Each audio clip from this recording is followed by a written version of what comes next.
नमस्कार दोस्तों, मैं हूं हिंगो।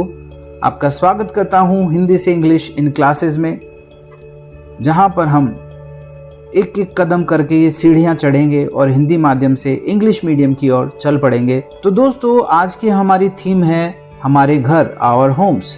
तो हम हमारे घरों से संबंधित वोकैबुलरी जो है वो बनाएंगे, कुछ नए शब्द हम सीखेंगे और हिंगो इस जर्नी में आपके साथ है। तो दोस्तों देखिए, सबसे पहले तो हम ये समझते हैं कि हाउस और होम में क्या डिफरेंस है, क्या अंतर है। एक हाउस मकान और एक घर में क्या अंतर है। हाउस को हम मकान बोलते हैं हिंदी में, होम को हम घर बोलते हैं। तो देखिए, हाउस जो है वो एक परमानेंट स्ट्रक्चर है, एक बिल्डिंग है, ठीक है, एक स्थायी एक निर्माण है जिसमें लोग रहते हैं, ठीक है। तो इसमें जब हम बात करते हैं कोई और वहाँ रह रहा है तो उसको हम कहेंगे कि वो हाउस है, ठीक है। और होम जो होता है वो वास्तव में वो जगह है जो आपकी है, जहाँ आप रहते हैं। तो होम जब भी हम बात कर रहे होते हैं तो हम हमारे लिए हमारे जो घर है उसको हम होम कहते हैं। और यहाँ पर एक बिल्डिंग है, ठीक है, जहाँ पर कोई रह भी सकता है और नहीं भी रह सकता है। किसी बिल्डिंग में अगर कोई नहीं रहता तब भी वह हाउस ही कहलाएगी, लेकिन होम के अंदर किसी का रहना ज़रूरी है। और दूसरी बात, किसी कस्बे को, शहर को, गांव को भी जहां पर आप बड़े होते हैं वहां भी उसके भी आप अपना होम कह सकते हैं। साथ ही कोई ज़रूरी भी नहीं है कि होम प्रॉपर एक बिल्डिंग हो।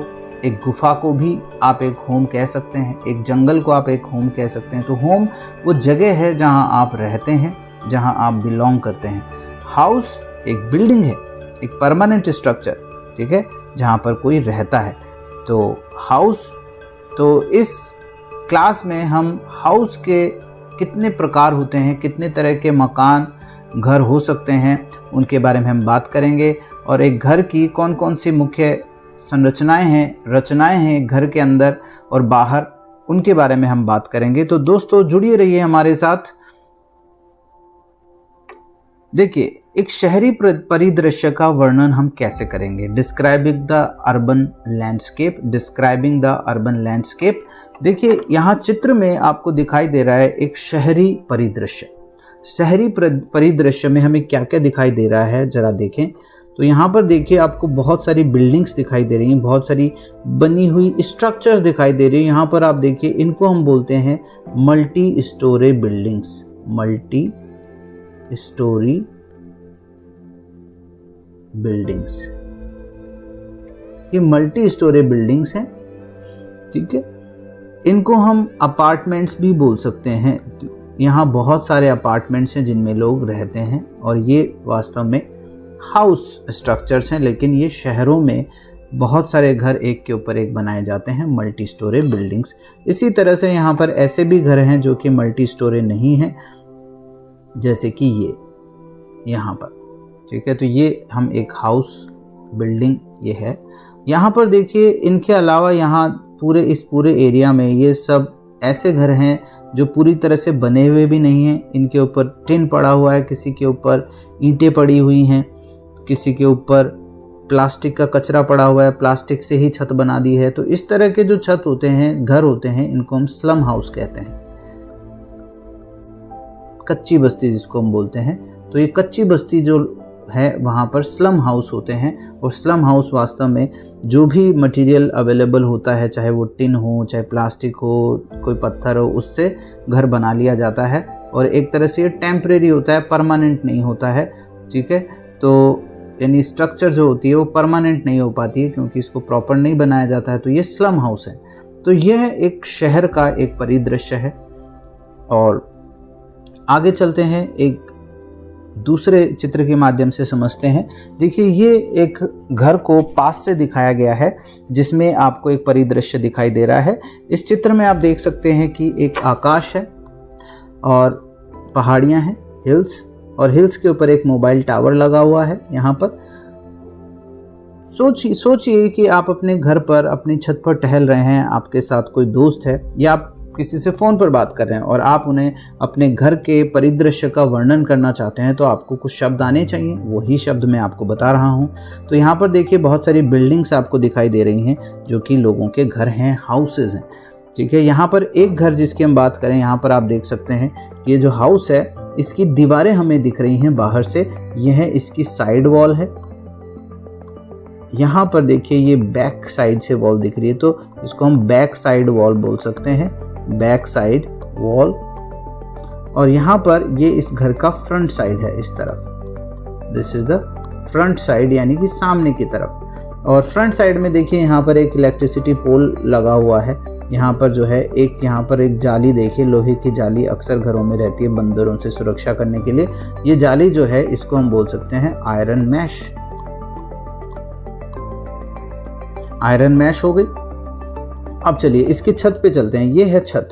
और छत पे क्या होता है दोस्तों, छत पे देखिए सामने की तरफ हमारे रेलिंग्स होती हैं छत के ऊपर, ताकि कोई बच्चा ना गिर जाए नीचे, इस तरह की रेलिंग्स होती हैं। और यहाँ पर देखिए ये दीवार जो है ये भी एक तरह से रेलिंग का काम कर रही है, ये इसको हम रेज्ड वॉल बोल सकते हैं, रेज्ड, उठी हुई दीवारें, रेज्ड वॉल्स, उठी हुई दीवारें या रेज्ड वॉल्स। तो ये रूफ के ऊपर होती हैं। इसके अलावा यहाँ पर देखिए एक गुमटी बनी हुई है, इसको रूफ टॉप हम बोल सकते हैं। रूफ टॉप के ऊपर टंकियाँ रखी हैं जिनको हम टैंक्स बोल सकते हैं, प्लास्टिक टैंक्स। और यहाँ पर चढ़ने के लिए यहाँ पर लोहे की सीढ़ियाँ, आयरन स्टेयर्स लगी हुई हैं। तो इस तरीके से देखिए हमने घर को बाहर से डिस्क्राइब कर दिया और साथ ही उसके आसपास का जो परिदृश्य है उसको भी हमने डिस्क्राइब कर दिया। चलते हैं अब ग्रामीण इलाकों की तरफ। ग्रामीण इलाकों में देखिए जो परिदृश्य होता है वो बिल्कुल अलग होता है। यहाँ पर आपको उस तरह के अपार्टमेंट्स, स्लम्स और बहुत सारे घर नहीं दिखेंगे, यहाँ पर कई बार आपको कच्चे घर दिखेंगे। तो देखिए यहाँ के परिदृश्य में हमें आसमान दिखाई देता है, आसमान, और यहाँ पर देखिए हरे पेड़ जिनको हम ट्रीज़ बोलते हैं, ट्रीज़ ये यहाँ पर लगे हुए हैं। और साथ में दूर दूर तक ज़मीन फैली हुई है। इस ज़मीन में यहाँ पर देखिए खेती की जा रही है, तो ये एग्रीकल्चर लैंड है, एग्रीकल्चर या कृषि ज़मीन, एग्रीकल्चर लैंड।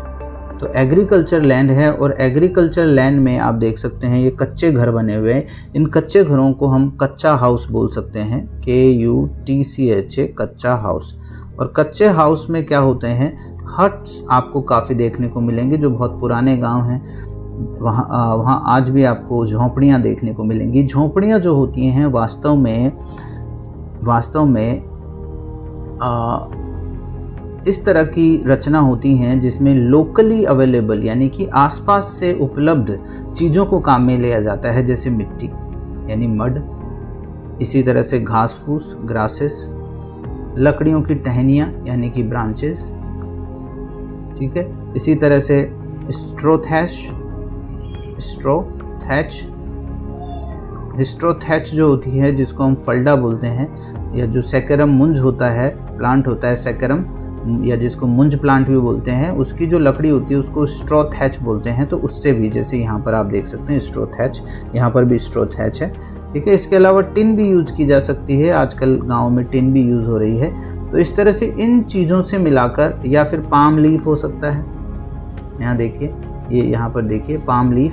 तो इस तरह से जो झोंपड़ियाँ होती हैं, जो हट्स होती हैं, लोकली अवेलेबल बहुत ही चीप मटेरियल से बनाई जाती हैं, जिनको बनाना बहुत सस्ता पड़ता है, इसीलिए गाँव में हट बनाई जाती हैं। तो ये हट आपको दिखाई दे रही है। इसके अलावा यहाँ पे देखिए एक बाड़ाबंदी हो रखी है, इस बाड़ाबंदी को हम एनक्लोजर बोल सकते हैं या हाउस प्लॉट बोल सकते हैं। और इसकी जो फेंसिंग बनी हुई है, ये किससे बनाई गई है, ब्रांचेज से बनाई गई है, लकड़ियों की टहनियों से बनाई गई है, सूखी हुई लकड़ियों से बनाई गई है। तो हाउस प्लॉट या एनक्लोजर है जिसको ब्रांचेज से कवर किया गया है, फेंसिंग की गई है, फेंसिंग। तो इसकी जो बाड़ है जिसको हम फेंस बोलेंगे, इसकी बाड़ किससे लगाई गई है, ब्रांचेज से। तो यहाँ पर भी आप देख सकते हैं जो सूखी हुई लकड़ियाँ हैं, इन्हीं से फेंस बनाई गई है। ये जो यहाँ पर लोग टहल रहे हैं, ये हैं जो विलेजर, इनको हम कह सकते हैं, ग्रामीण लोग इनको हम कह सकते हैं विलेजर्स। और यहाँ पर नीचे जिस जगह पर ये चल रहे हैं, ये वास्तव में एक पगडंडी है, कच्चा रास्ता है जिसको हम पेवमेंट भी बोल सकते हैं, पेवमेंट, पगडंडी जिसको हम बोलते हैं, पगडंडी, कच्चा रास्ता। सो विलेजर्स जो हैं वो इस पेवमेंट पर चल रहे हैं और यहाँ पर हट्स आपको दिखाई दे रही हैं। यहाँ पर एक पाम हट हमने देखी, यहाँ पे स्ट्रॉ थैच हट आपको दिखाई दे रही है। यहाँ पर भी, यहाँ पर आपको ग्रास हट, स्ट्रॉ थैच हट आपको दिखाई दे रही है। तो हट आप इनको बोल सकते हैं और जिस मटेरियल से बनती हैं उसी को आगे लगा के आप बता दीजिए किस तरह की हट है। तो इस तरह का कुछ परिदृश्य आपको गाँव में देखने को मिलेगा। गाँव में आप जाएंगे तो आपको इसी तरह का परिदृश्य देखने को मिलेगा और कई बार वहाँ पर गाय भैंस भी रहते हैं जिनको हम कैटल्स कहते हैं। कैटल यानी गाय भैंस, इसमें सब आ जाते हैं, बकरी, गाय, भैंस, सब कैटल्स। तो ये कैटल्स भी आपको वहाँ मिलेंगी। और चलिए, तो अब हमने देखा कि गाँव का और शहरों का परिदृश्य कुछ अलग होता है, तो दोनों ही जगहों पर। तो अब हम देखते हैं कि आप किस तरह के घर में रहते हैं। तो इसको जानने के लिए आपको घरों के कुछ प्रकारों के बारे में बात करनी पड़ेगी। जैसे हम दो तरह के घर हम यहाँ पर मान सकते हैं, रूरल हाउस और अर्बन हाउस। रूरल हाउस का मतलब है ग्रामीण घर। तो गांव में रहने वाले जो घर हैं वो ग्रामीण घर, वो रूरल हाउस हैं। और जो अर्बन हाउसेज है वो हैं शहरी इलाके में जो जो घर होते हैं उनको हम कहेंगे अर्बन हाउसेज। तो देखिए, ग्रामीण इलाके में आपको हट मिलेगी जो कि हम पहले से ही देख चुके हैं, जिसके बारे में हम बात कर चुके हैं। पक्का हाउस यानी कि पक्के मकान भी हो सकते हैं गाँव में, बिल्कुल हो सकते हैं। कच्चे मकान हो सकते हैं। तो देखिए, कच्चा मकान वो होगा जिसका या तो छत या दीवारें कच्ची हों, यानी कि परमानेंट ना हो, सीमेंट से ना बनी हो। ठीक है, देखिए परमानेंट तो कोई सा भी घर नहीं होता, लेकिन ये है कि सीमेंट से बने घर कई सालों चलते हैं, इसलिए उनको हम परमानेंट स्ट्रक्चर बोल देते हैं। लेकिन मिट्टी या इस तरह की चीज़ों से जो घर बनाए जाते हैं जो कि बहुत कम टाइम के लिए चल पाएँ, तो उनको हम कच्चा हाउस बोलते हैं। जिनकी छत जैसे कच्ची है, मान लीजिए टिन लगा दिया या छपरी लगा दी, स्ट्रॉ लगा दिए, मुंज लगा दिया, जिसको हम स्ट्रॉ थैच बोलते हैं, तो वो सब क्या है, कच्चा हाउस है। और या फिर गाँव के अंदर छोटे घर भी हो सकते हैं जो कि अलग अलग स्टाइल से बनते हैं, लाइक इस्लामिक स्टाइल, हवेली style, Rajasthani style, Bengali style. ये सारे इंडियन हाउसेस की श्रेणी में आते हैं। इसी तरह से शहरों में देखें तो वहाँ भी जो है घर, अलग अलग घर, स्मॉल इंडियन हाउस आता है, जिसमें अलग अलग टाइप के घर हो सकते हैं। और इसके अलावा शहरों में आपको apartment, flats, multi storey houses या बिल्डिंग्स देखने को मिलेंगी, विलास देखने को मिलेंगी, बंगलौज देखने को मिलेंगे। तो देखिए, इन शहरी और ग्रामीण इलाकों के घरों के बारे में बात करते हैं। तो देखिए, यहाँ पर हट के बारे में हम बात कर चुके हैं ऑलरेडी। मेन चीज़ है यहाँ पर कि जो हट होती है वो कच्चा हाउस होते हैं, जो कि लोकली अवेलेबल मटेरियल, यानी कि जो कि आसपास से सामान, कच्चा सामान मिल जाए, उसी से हम घर बना ले, तो वह हट कहलाती है। जैसे कि यहाँ पर पाम लीफ, यहाँ पर स्ट्रॉ थैच और यहाँ पर ब्रांचेस। चलिए आगे चलते हैं। रूरल हाउस में देखिए, कच्चा हाउस, पक्का हाउस देखते हैं। ये देखिए, ये कच्चा हाउस है, ठीक है, और ये एक पक्का हाउस है, ठीक है। यहाँ पर आप देख रहे हैं कि नीचे की जो ज़मीन है मिट्टी से बनी हुई, नीचे की जो दीवारें मिट्टी से बनी हुई हैं या फिर चूने की दीवारें हो सकती हैं, लेकिन इसके ऊपर जो छत है वो टेम्परेरी है, इसलिए ये कच्चा हाउस है। यहाँ पर आप देखिए, यहाँ की छत और यहाँ की दीवारें सारी सीमेंट से या चूने से बनी हुई हैं, तो ये पक्का हाउस हो गया। अब देखिए, इसकी जो स्ट्रक्चर है, इसकी जो रचना है, इसके बारे में थोड़ी बात करें तो यहाँ पर देखिए, ये इसका डोर है, दरवाज़ा है, जो कि एक आयरन का या लोहे का बना हुआ है, तो आयरन डोर हो गया। अब यहाँ पर देखिए, इसकी जो ये चौखट है, जिसको हम फ्रेम बोलते हैं, अंग्रेजी में इसको बोलते हैं फ्रेम, डोर फ्रेम। तो ये जो डोर फ्रेम है, ये यहाँ पर किसका बना हुआ है, पत्थर का बना हुआ है। इसी तरह से यहाँ पर आप देखिए, यहाँ पर जो है यहाँ पर इस तरह के छोटे छोटे कबर्ड्स हैं, इनको हम आयरन, सीमेंट स्लैब या स्टोन स्लैब्स बोल सकते हैं, स्टोन स्लैब्स।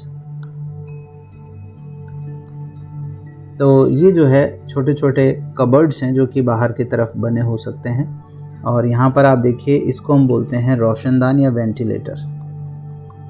इंग्लिश में इसको वेंटिलेटर बोलते हैं और वैसे ये रोशनदान कहलाता है, ठीक है। और ये यहाँ पर देखिए, एक स्लैब लगी हुई है, इसको स्टोन स्लैब बोलते हैं, जो कि बारिश के पानी को गिरने से रोकती है दरवाजे के ऊपर। यहाँ पर आप देखिए, यहाँ पर ये इसकी रूफ है और यहाँ पर एक विंडो आपको दिखाई दे रही है। विंडो के अलावा यहाँ पर गेट है या डोर है। ये डोर जो है ये आपको लकड़ी का बना हुआ दिखाई दे रहा है, वुडन डोर है। और यहाँ पर एक लैच यानी कि कुंडी दिखाई दे रही है जिसको हम लैच बोलते हैं। और घर के बाहर सामने का जो हिस्सा है दोनों ही केसेस में, यहाँ पर इसको बोलते हैं पोर्च। इसको बोलते हैं पोर्च। तो इसको क्या बोलते हैं? पोर्च। तो ये पोर्च वाला इलाका है, ठीक है। तो यहाँ पर गेट्स हमने देखे, विंडोज़ हमने देखे, स्लैब्स हमने देखे, फ्रेम हमने देखा, डोर्स, विंडोज़, पोर्च, ये सब चीज़ें हमने यहाँ पर देखी। तो ये गाँव में आपको इस तरह के घर देखने को मिले तो आप वहाँ की जो घर हैं उनको डिस्क्राइब कर सकते हो बाहर से। चलिए आगे चलते हैं। गांव में देखिए आपको आजकल इस तरह के घर भी देखने को मिलेंगे, ठीक है। गांव में आजकल जैसे लोगों के पास जैसे जैसे पैसा आता जा रहा है, लोग अच्छे अच्छे घर बनाने लगे हैं, तो गांव में भी आपको आजकल इस तरह के घर देखने को मिल जाएंगे। तो इस तरह के जो घर होते हैं, जैसे कि आप इस चित्र में देख सकते हैं, उनको हम बोलते हैं Indian houses, common Indian house. तो ये कॉमन इंडियन हाउस है, जो साधारण जो घर होता है, जो कॉमनेस्ट यानी जो सबसे ज़्यादा आम जो घर है वो इसी तरह के आजकल देखे जा रहे हैं, इसलिए इनको नाम दिया जाता है स्मॉल इंडियन हाउस। और ये जो स्मॉल इंडियन हाउस होते हैं ये वास्तव में कई स्टाइल से बनाए जाते हैं। जैसे मुस्लिम स्टाइल के बन सकते हैं, जिसको हम इस्लामिक स्टाइल बोलते हैं। तो ये जो स्टाइल यहाँ पर आप देख रहे हैं ये एक इस्लामिक स्टाइल है। हवेली स्टाइल में हो सकता है, जैसे यहाँ पर आप देख सकते हैं, ये यहाँ पर बंगाली स्टाइल में है, ठीक है। तो इस तरह से जो घर हो सकते हैं वो अलग अलग स्टाइल के हो सकते हैं। इन सभी घरों को आप हाउस बोल सकते हैं या इंडियन हाउस बोल सकते हैं, स्मॉल इंडियन हाउस या कॉमन इंडियन हाउस बोल सकते हैं, जैसे ये सब करेक्ट हैं। या फिर सिंपल हाउस भी आप बोल सकते हैं। चलिए आगे चलते हैं अर्बन हाउस की तरफ। अर्बन हाउस में देखिए यहाँ पर फ्लैट्स, अपार्टमेंट्स, ठीक है, इस तरह के जो घर हैं वही अगेन कॉमन हाउस जिसको हम बोल सकते हैं कॉमन इंडियन हाउस। ये कॉमन इंडियन हाउस ये गांव में शहरों में एक जैसे ही होते हैं आजकल। यहाँ पर आप देखिए ये बंगलो है, ये बंगलो है। बंगलो जो होता है वो वास्तव में ब्रिटिशर्स लेकर आए, और बंगलो जो है वो एक बहुत ही एक मतलब शानदार घर होता है जो कि एक फैमिली के लिए बनाया जाता है, ठीक है, जिसके आसपास काफ़ी स्पेस होता है, लॉन वगैरह होता है, तो वो बंगलो कहलाता है। इसी तरह से विला होती है। विला जो है वो 1 मंजिल 2 मंजिल के घर होते हैं, जो कि अगेन बहुत ही बढ़िया घर बने होते हैं, लग्जरी वाले घर होते हैं, उनको हम विला कहते हैं। और यहाँ पर आप देखिए ये जो घर है ये एक बंगाली स्टाइल का घर है। इसमें आप देख सकते हैं कि पिलर्स हैं, और यहाँ पर ये जो स्पेस होता है, यहाँ पर देखिए कमरों के बाहर की तरफ पिलर्स से अंदर की तरफ, इसको हम बोलते हैं वरांदा, वरांदा या वरांदा सिंपल। और इसको पोर्च भी बोल सकते हैं, पोर्च या वरांदा। तो यहाँ पर देखिए वहाँ जब हमने गाँव के घरों के बारे में बात की थी तो वहाँ पर जो पोर्च था वो खुला था, ऊपर कुछ स्ट्रक्चर नहीं थी, लेकिन यहाँ पर ऊपर भी यहाँ पर छत बनी हुई है, रूफ बनी हुई है, इसलिए इसको हम वरांदा भी कहते हैं और पोर्च भी कह सकते हैं। इसके अलावा ये फिर डोर्स यहाँ पर हैं और अंदर की तरफ रूम्स आपको दिखेंगे। यहाँ पर देखिए कॉमन इंडियन हाउस है, इसका आगे हम और इसका डिस्क्रिप्शन करेंगे। और यहाँ चित्र में आपको मल्टी स्टोरी बिल्डिंग्स आपको दिख ही रही हैं, जिसमें बहुत सारे अपार्टमेंट्स एक के ऊपर एक बने हुए हैं। तो ये सारे जो हैं अर्बन हाउसेस में आते हैं।